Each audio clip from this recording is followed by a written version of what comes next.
అన్నా నేను 1 2 3 అనగానే అక్కడ ఎర్రబట్ట కనిపిస్తుంది కదా, వెళ్ళి దాన్ని ముట్టుకోవాలి. టైర్ వెళ్ళేటప్పుడు ఇలా పడితే అవుట్, సైడ్కి వెళ్ళిందంటే తిరిగి ఫస్ట్ నుంచి రావాలి. అక్కడికి ఎవరు వెళ్తారో కరెక్ట్గా వాళ్ళే ఫస్ట్ అన్నా. రెడీ, పదండి. అన్నా మా కుర్రోళ్ళు ఇందులో ముదుర్లు, నువ్వు బాగా ఆలోచించుకో ఒకసారి. పిల్లలు దేవుడితో సమానం అంటారు కదా, మీ ముందు ఓడిపోయినా నాకేం బాధలేదు, రండి. అన్నా నువ్వు సెంటిమెంట్ డైలాగులు కొట్టి గెలుస్తానని మాత్రం అస్సలు అనుకోకు. కాంపిటీషన్ అంతా పెట్టాక మేము దేని గురించి ఆలోచించాం. అలాగే, నేనేమి మాట్లాడను. మీరు రెడీ అంటేనే నేను రెడీ. 1 2 3 గో.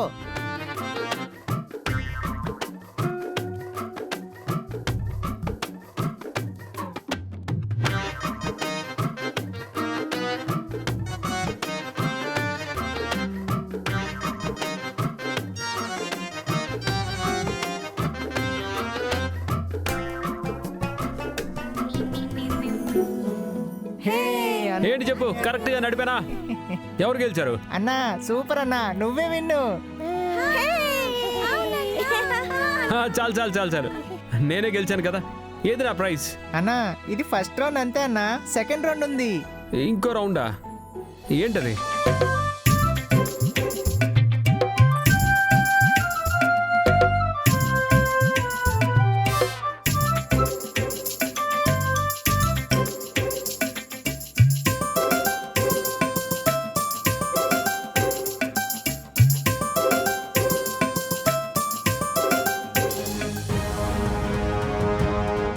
ఎంతసేపు నువ్వు రావడానికి? ఏమైంది నీకు? పొద్దుటి నుండి చూస్తున్నాను, ఎందుకు అలా డల్గా ఉన్నావు? ఇంకేంటి మేడం, ఖుషీ ఖుషీగా గెంతులేయమంటారా? చుట్టూ అంతా జరుగుతున్నది చూస్తుంటే కడుపులో కారం రాసినట్టుంది. అయినా మీకేమీ అనిపించట్లేదా? వివేక్, మన చేతిలో ఏముంది చెప్పు, మనం ఏం చేయగలుగుతాం? మన చేతిలో ఏమీ లేదని ఒప్పుకుంటాను మేడం, కానీ కర్ణ సరే ఏదైనా చేయొచ్చు కదా. ఈరోజు హనీమూన్ ముగించుకుని నిత్యా మేడంతో హాయిగా వాపస్ వచ్చారు. ఇంకేంటి అక్కడే ఉంటారా? వెళ్ళిన వాళ్ళు తిరిగి రావాలి కదా. అయ్యయ్యో, ఏంటంటే మీకెలా అర్థమయ్యేట్టు చెప్పాలి నేను? మీరింటికెళ్ళి ఒక ప్లేట్ ఉప్మాలో చక్కెర వేసుకుని తినండి, అందులో వచ్చే మిరపకాయలన్నీ సైడ్కి పెట్టండి, వచ్చి నేను తింటాను. మీకెలా చెప్పాలో. వివేక్ ఆగు, వివేక్ ఒక్క నిమిషం చూడు, కర్ణ పరిస్థితిని అర్థం చేసుకో. పాపం అందరూ ఒత్తిడి చేస్తే తనకేం చేయగలుగుతాడు? నేను అలాగే అనుకుని మనసు రాయి చేసుకున్నాను, కానీ సంజయ్ మాట్లాడాకే తెలిసింది ఈ హనీమూన్ కర్ణా సార్ ప్లానే అంట. ఈ టైంలో ఈ ప్లాన్ అవసరమా? చూడండి మేడం, వేరే ఎవరికీ తెలియకపోవచ్చు, కానీ మాకు మీకు నిధికి కర్ణా సార్కి మధ్య ఏముందో తెలుసు కదా. పాపం నిధి కర్ణా సార్ని చూడ్డానికి గేట్ దగ్గర నిలబడి ఎదురు చూసేది. ఆయన్ని చూడగానే తన మొహంలో ఎంత సంతోషం కనిపించేదో మీరు నేను చూసాం కదా. 1 వే లవ్ అయ్యుంటే తనకు అదృష్టం లేదని మర్చిపోయేది, కానీ కర్ణా సార్కి తన మీద ఇష్టం ఉంది కదా. ఆమె ప్రేమకి ఆయన నీళ్లు పోశారు కదా, మరి ఎందుకు ఈయన ఇలా చేశారు? షు, మెల్లగా, ఎవరైనా వింటే 1కి 9 అంటారు. నిధిని చూస్తే అయ్యో పాపం అనిపిస్తోంది. తను ఇష్టపడ్డవాడు తన అక్కతో పాటు ఉంటే ఎలా చూస్తూ సహిస్తుంది? కానీ కర్ణా సార్ని చూసారా, ఒక్కసారైనా నిధి గురించి ఆలోచిస్తున్నట్టే లేడు. ఏమీ కాలేదన్నట్టు ఆరాంగా ఉన్నారు. ఇదంతా చూస్తుంటే నిజంగానే ఆయన నిధిని ఇష్టపడుతున్నారా అన్నదే అనుమానం నాకు. నాణ్యానికి 2 వైపులా ఎలా ఉంటుందో అలాగే నిజానికి పరిస్థితికి 2 కోణాలుంటాయి.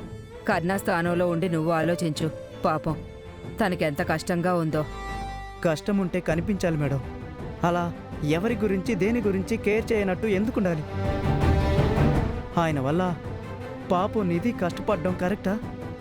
నేను ఈ విషయంలో కర్ణా సార్ని ఒప్పుకోను.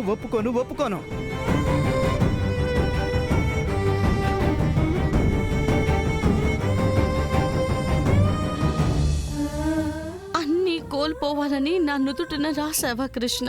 అందరి కళ్ళకి అది బొమ్మ కావచ్చు, కానీ నాకు నేనిష్టపడ్డ వారి జ్ఞాపకం అది, నా మొత్తు.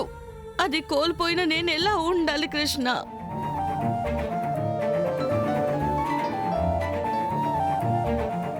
ఎవరు మీరు? మళ్ళీ మళ్ళీ ఎందుకు కాల్ చేస్తున్నారు? మీరు ఫోన్ ఇచ్చారు కదా, అది రెడీ అయింది. మీరు ఇచ్చిన అడ్రస్కి వచ్చాను, కానీ ఈ ఇల్లు కాలిపోయింది కదా మేడం. ఒక పని చేయండి మేడం, మీరు ఎక్కడున్నారు నాకు లొకేషన్ షేర్ చేయండి, అక్కడికి వచ్చి ఇస్తాను.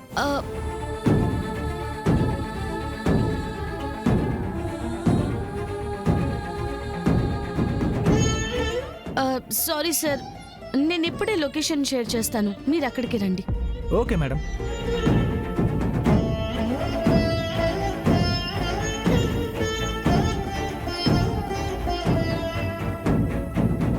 మీ పేరు నా నుదుటన రాసలేదు, అయినా మీదెంతో రుణం నా మీద ఉంది.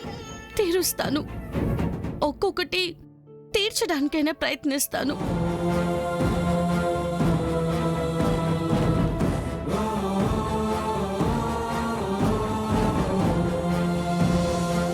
రా అన్న, ఇదిగో ఇక్కడే, రా రా రా. ఇక్కడికి ఎందుకు తీసుకొచ్చారు? ఇక్కడేం ఆడతాం మనం? అన్నా, ఇదో రకం ఆట, కానీ ఆట కాదు. ఎందుకంటే మేము రోజు ఈ చెత్తలో ప్లాస్టిక్ అంతా ఏరి అంగడికిచ్చి మార్చి పాకెట్ మనీ సంపాదిస్తాం. ఇంత చిన్న వయసులోనే సంపాదిస్తున్నారు. డబ్బు విలువ తెలుసుకోవడం మంచిదే, బట్ ఇదంతా ఎందుకు చేస్తున్నారు? అన్నా నీకు పండగ బతి చెప్పు, బొమ్మ వాపస్ ఇవ్వం. నీకు ఆ బొమ్మ కావాలంటే నువ్వు ఇది ఖచ్చితంగా చేయాల్సిందే. అవును అవును. మీకు ఈ చెత్త గుట్టలో కాలు పెట్టే అలవాటు ఉండదుగా. మీరు గొప్పవాళ్ళు, ఇదంతా ఎందుకు చేస్తారు? బతుకు స్టార్ట్ అయింది ఇక్కడే, మారింది ఇక్కడే. కళకి కనపడేదంతా నిజం కాదు. అన్నా, నువ్వేమంటున్నావో అస్సలు అర్థం కావట్లేదు.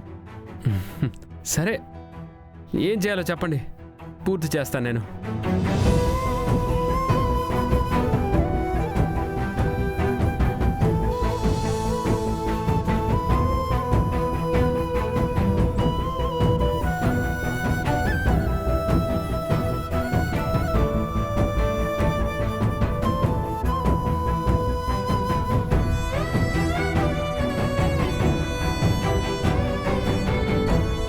రే, ఏంట్రా ఈ అన్న మనం ఏం చెప్పినా చేస్తున్నాడు? ఇందులో అన్న ఓడిపోతాడనుకున్నా, ఇది ఓడిపోయేలా లేడు.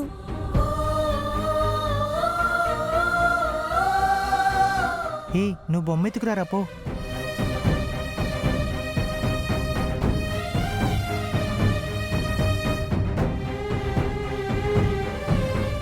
చూసుకోండి, మీరు చెప్పిందంతా సరిగ్గా చేశానా లేదా? అన్నా, నువ్వు చూడ్డానికి ఇంత స్టైల్గా కనబడుతున్నావు, ఇలాంటివి చేయడానికి నీకేం అనిపించట్లేదా?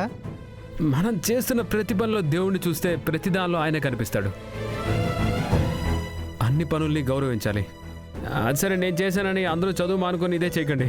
అన్నా, ఈ బొమ్మ కోసం ఇదంతా చేసావు. అన్నా నీకు ఈ బొమ్మ ఎందుకు స్పెషల్? నాకు ఒకరు చాలా స్పెషల్, వాళ్ళకి బొమ్మ చాలా స్పెషల్.